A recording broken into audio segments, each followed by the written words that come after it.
Maths news lower channel நேயர்கள் அனைவருக்கும் வணக்கம்.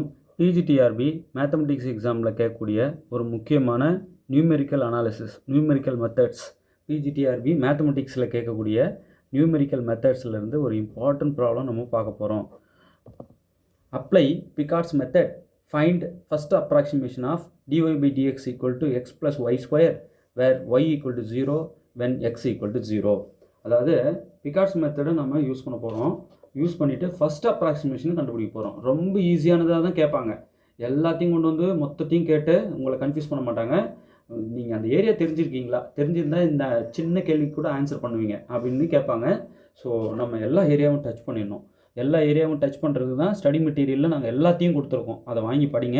ஸ்டடி மெட்டீரியல் வேணும் அப்படின்றவங்க 7358591547 நாங்கள் அனுப்புகிற ஒரு சின்ன சீட்டு கூட விடக்கூடாது. எல்லாத்தையும் நீங்கள் படிச்சிடணும். அப்போ தான் சரியான போட்டியில் கலந்துக்க முடியும், சரியாக வின் பண்ணவும் முடியும். ஓகே, சரி. இப்போது அப்ளை பிகார்ட்ஸ் மெத்தட். பிகார்ட்ஸ் மெத்தட் நம்ம numerical method sir, numerical analysis video போடுங்க கேட்டுகிட்டே இருந்தீங்க. எதுக்கும் பயப்படாதீங்க. ரெகுலராக நிறைய வீடியோஸ் கொடுக்குறேன். பெரிய சப்போர்ட்டாக இருக்கும். அதை நீங்கள் ஃபீல் பண்ணிவிட்டு ஆட்டோமேட்டிக்காக கமெண்ட்டில் சொல்வீங்க. உங்களுடைய ஆதரவு எப்போவும் எங்களுக்கு தேவை. நிச்சயம் நல்ல நல்ல வீடியோஸ் உங்களுக்காக கொடுக்க காத்திருக்கேன். சரி, இப்போது apply Picard's method. Find first approximation of dy by dx equal to x plus y square. ஆக்சுவலாக இது ஒரு டிஃபரன்ஷியல் ஈக்குவேஷன் இல்லையா? y equal to 0 ஆகும் எப்போ, when x equal to 0 போது. அப்போ அந்த பிகார்ட்ஸ் மெத்தட் படி ஃபஸ்ட் அப்ராக்சிமேஷன் என்ன வரும் தான் கேள்வியே. இப்போ நான் என்னன்றேன், பொதுவாகவே y equal to y0 plus integral x0 to x f of x, y into dx. இதான் Picard's approximation formula. Okay, general formula. இப்போ ஃபஸ்ட் அப்ராக்சிமேஷன் நமக்கு இங்கே வேணும் அப்படின்னா y1 equal to y0 plus integral x0 to x f of x, இந்த y இருக்கிற இடத்துல y1 கேட்டாங்கன்னா இங்கே y0 போட்டுக்கணும். சப்போஸ் இங்கே y2 கேட்குறாங்கன்னா இங்கே y1 போட்டுக்கணும். இங்கே y3 கேட்குறாங்கன்னா இங்கே y2 போட்டுக்கணும். ஓகே, அவ்வளோதான். சரிங்க சார், ஃபஸ்ட் அப்ராக்சிமேஷன் ஃபார்முலா எழுதிட்டீங்க. அப்படியே கையோட செகண்ட் அப்ராக்சிமேஷன் ஃபார்முலா எழுதிருங்க. எல்லாத்தையும் எழுதி வச்சுக்கோங்க.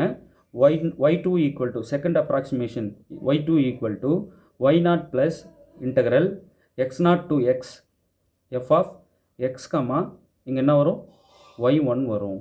Okay, into dx. இப்போ தேர்ட் அப்ராக்சிமேஷன் கேட்குறாங்க y3. இப்போ y3 equal to y0 plus integral x0 to x f of x, இங்கே y2 வரும் இன்ட்டு dx. இந்த 3 அப்ராக்சிமேஷன் எது வேணாலும் கேட்பாங்க.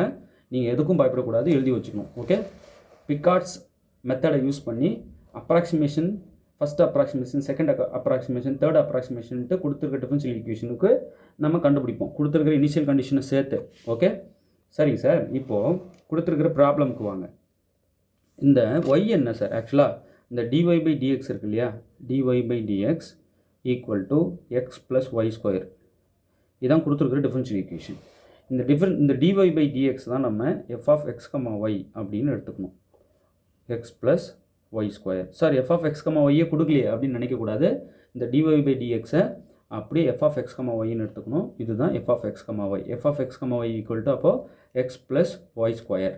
ஓகே, சரி. நமக்கு என்னென்னலாம் தேவை, ஃபஸ்ட் அப்ராக்சிமேஷனுக்கு இந்த ஃபார்முலா இருந்தாலே போதும். சரியா? இப்போது நம்ம y0 என்னன்னு தெரியணும், x0 என்னன்னு தெரியணும் இல்லையா? கொஷினில் பாருங்கள், இந்த y ஈக்குவல் 0 இருக்குது பார்த்தீங்களா? இது ஏன்னா x ஈக்குவல் 0 போது தான் y 0 அப்போ x0 அந்த initial value, starting value x0 வந்து 0. அப்போது x0 0 கொடுக்கும்போது கிடைச்ச y தான் y0 0. இங்கே வந்து சைடில் எழுதி வச்சுக்கோங்க, x0 is 0, y0 is equal to 0. அவ்வளோதான். ஓகே, இப்போ ஃபஸ்ட் அப்ராக்சிமேஷன் ஃபார்முலா நம்ம யூஸ் பண்ணலாமா? x0 y0 தெரிஞ்சிருச்சுனாலே நமக்கு உள்ள இன்டெகிரேஷன் உள்ளே போடுறதுக்கு f ஆஃப் x, y0 நமக்கு தேவை. நமக்கு f ஆஃப் x, y தெரியும். இப்போ f ஆஃப் x, y0 என்ன வரும் சொல்லுங்கள்? y0 இருக்கிற y இருக்கிற இடத்துல y0 கொடுக்குறீங்க, அவ்வளோதான். f ஆஃப் x, yல அப்போ x ப்ளஸ் y0 ஸ்கொயர் வரும். ஓகே, எல்லாம் ரெடி பண்ணுறேன். ப்ராப்ளம் தேவையான எல்லாத்தையும் டூல் ரெடி பண்ணிட்டு தான் போகிறோம் வேலைக்கு என்ற கதையாக ஒவ்வொன்றும் நான் ரெடி பண்ணிகிட்டு இருக்கேன். ஸோ x0 எடுத்தேன், முதல்ல f ஆஃப் x, y எடுத்தேன், எங்கேருந்து கொடுத்த டிஃபரன்ஷியல் ஈக்குவேஷன்லேருந்து. அப்புறம் x0 எடுத்தேன், y0 எடுத்தேன், இதெல்லாம் கொஷினில் கொடுத்துருக்காங்க. அப்புறம் f ஆஃப் x, y0 எடுத்துக்கிட்டேன். எல்லாம் ரெடி. இப்போ நான் கொண்டு வந்து ஃபார்முலாலாம் போட போகிறேன். ஓகே, இப்போ எனக்கு ஃபஸ்ட் அப்ராக்சிமேஷன் தேவை. ஃபஸ்ட் அப்ராக்சிமேஷன்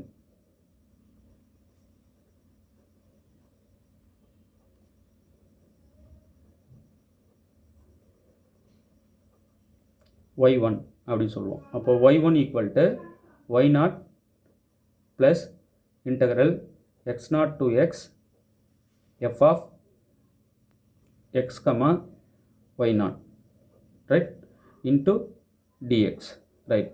இப்போ இங்கே வந்து என்னன்னா f of x, y0 x plus y0 ஸ்கொயர்னு போட்டிருக்கேன்.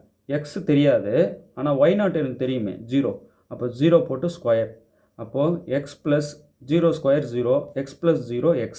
அப்போ f of x, y0 வந்து x. இன்னும் சுருக்கி வச்சுக்கிட்டேன். இப்போ ஃபஸ்ட் அப்ராக்சிமேஷன் ஃபார்முலாவில் எல்லாத்தையும் போட போகிறேன், வேறு ஒன்றும் பண்ண மாட்டேன். இப்போ y0 வந்து 0 ப்ளஸ் இன்டகரல் x0 0 இதோ பாருங்கள். x0 to x தெரியாது, f of x, y0 எனக்கு தெரியும் x இன்ட்டு dx. ஓகே, அவ்வளோதான். இப்போ இந்த 0 நம்ம 0 ப்ளஸ் இந்த இன்டெக்ரல் வேல்யூ இந்த இன்டெக்ரல் வேல்யூ தான் இல்லையா? அப்போ என்ன ஆகும் ஃபைனலாக integral 0 to x x dx இப்படி வரும். ஓகே, இது இன்டெகிரேட் பண்ணிடலாம். x இன்டெகிரேட் பண்ணால் x square by 2 right. Limit value 0 to x. First upper limit கொடுக்குறோம், எக்ஸுக்கு x தான். So x square by 2 minus lower limit 0 minus 0. x square by 2 minus 0 x square by 2. Okay, அப்போ first approximation y1 வந்து எனக்கு x square by 2 கிடைக்குது. இங்கே வந்து பாருங்கள், first approximation option C right. ரொம்ப எளிமையானது. இப்போ நான் என்ன கேட்குறேன்னா உங்களை செகண்ட் அப்ராக்சிமேஷன் கண்டுபிடிச்சி இந்த ஃபார்முலா யூஸ் பண்ணி இங்கே என்னென்ன நோட்டேஷன்லாம் யூஸ் பண்ணப்பட்டிருக்கு, அதோட வேல்யூஸ்லாம் என்னென்ன. இப்போது செகண்ட் அப்ராக்சிமேஷன் கண்டுபிடிக்கணும்னு வைங்களேன், உங்களுக்கு அந்த y1 வேல்யூ தேவை, ஃபஸ்ட் அப்ராக்சிமேஷன் வேல்யூ தேவை. அந்த y1 தான் நம்ம கஷ்டப்பட்டு இப்போ கண்டுபிடிச்சிருக்கோம். நான் y1 கொடுத்துட்றேன் x ஸ்கொயர் பை 2ன்னு. அப்போ y2 கண்டுபிடிச்சி கமெண்ட்டில் சொல்லுங்கள் பார்க்கலாம். எத்தனை பேர் சரியாக கமெண்ட் பண்ணுறீங்கன்னு பார்க்கலாம். நியூமெரிக்கல் மெத்தட்ஸ் இருக்கிறதுலே ரொம்ப ரொம்ப ஈஸி. நிறைய விஷயங்கள் குட்டி குட்டி விஷயங்கள் இருக்குது. அவங்க பெரிய பெரிய ஹை லெவலில் இருக்கிற ப்ராப்ளம்க்குலாம் சொல்யூஷன் கேட்கணும்னு அவசியமே இல்லை. குட்டி குட்டி விஷயங்களை கேட்டு உங்களை மொத்தமாக லாக் பண்ணிடுவாங்க. அதுக்கு தான் நம்ம எப்பவுமே ஏரியா கவர் பண்ணியிருக்கோமான்னு பார்க்கணும். ஏரியா கவர் பண்ணாமல் ஒரே பர்டிகுலர் ஏரியாவில் சூழ்ந்து கிடந்தோம்னா காம்படிட்டிவ் எக்ஸாமில் தோற்றுருவோம். ஆனால் ரிசர்ச்சுக்கு ஒரு பர்டிகுலர் ஏரியாவில் உள்ளே போந்து நல்லா ஆய்வு செய்யணும். ஸோ ரிசர்ச் வேறு, காம்படிட்டிவ் எக்ஸாம் வேறு. நான் காம்படிட்டிவ் எக்ஸாமுக்கு உங்களை தயாராக சொல்லியிருக்கேன். அப்போ ஏரியா நிறைய கவர் பண்ணணும் இல்லையா? அப்போ ஏரியா கவர் பண்ணுறதுக்கு நம்மளுடைய ஃபுல் செட் மெட்டீரியல் 100 புக்லெட்ஸ் வரும், ஹேண்ட் ரிட்டன் புக்லெட்ஸ். அத்தனையும் நீங்கள் படிச்சிட்டிங்கன்னா சரியான போட்டியாக இருக்கும்.